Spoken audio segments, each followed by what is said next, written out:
tiger, leopard, lion, they have canine set of teeth. They have pointed teeth. They only have flesh. They never touch grass. If you analyze the human being's teeth, if you go and look in the mirror, if I go and look in the mirror, we find that Almighty God has given us flat teeth as well as pointed teeth. If Almighty God wanted us to have only vegetables, why did He give us the canine teeth? Now you are a medical student. The canine teeth is for flesh food. So this proves that Almighty God gave us for having non-veg food.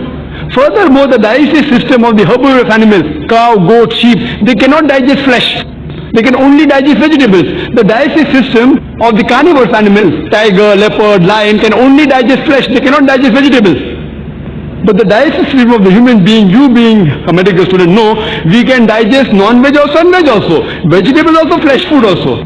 Even flesh food. If Almighty God wanted us to have only vegetables, why did He give us a digestive system we can digest both? But naturally to have it. Now coming to your question, that there is a misconception amongst the Hindus that the Hindu scripture does not permit them to have non-veg. I quoted the Quran. If you read the Hindu scriptures, brother, if you read Manusmriti, chapter number 5, Manusmriti chapter number 5, verse number 30-31, it says that if you eat the flesh of the animals which are meant to be eaten, you're not doing a sin, because Almighty God has created some animal to eat and some to be eaten. Manusmriti chapter number 5, verse 31, that if you sacrifice the animal, the sacrificial animal, you're not doing a sin. Manusmriti chapter number 5, verse number 39-40 says that Almighty God has created certain animals to be sacrificed. So if you kill the animal to be sacrificed, you're not killing. Manusmriti chapter number 5, verse number 41-42 says that a Brahmin who has knowledge, who knowingly sacrifices an animal, even the animal goes to heaven and even the Brahmin goes to heaven. Furthermore, in Rig Veda, book number 10, hymn number 27, verse number 2, a person says that I'm going to go for war. When I come back, to prepare for me a great bull.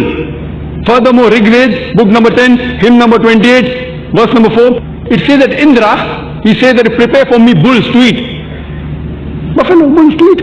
And if you read the Mahabharata, Anushasan Parv, chapter number 88, if you read that, this is also mentioned in Manusmriti chapter number 3, verse number 266 and 277. Yudhishthir, he asked Bhishma, what should we give in the yagna, in the puja, in sacrifice, so that our ancestors will be satisfied? So Bhishma replies that if you give herbs and shrubs, vegetables, our ancestors will be satisfied for 1 month. If you give fish, they will be satisfied for 2 months. If you give meat, they will be satisfied for 3 months. If you give hare, rabbit, they will be satisfied for 4 months. If you give goat meat, they will be satisfied for 5 months. If you give bacon, for 6 months. If you give beer,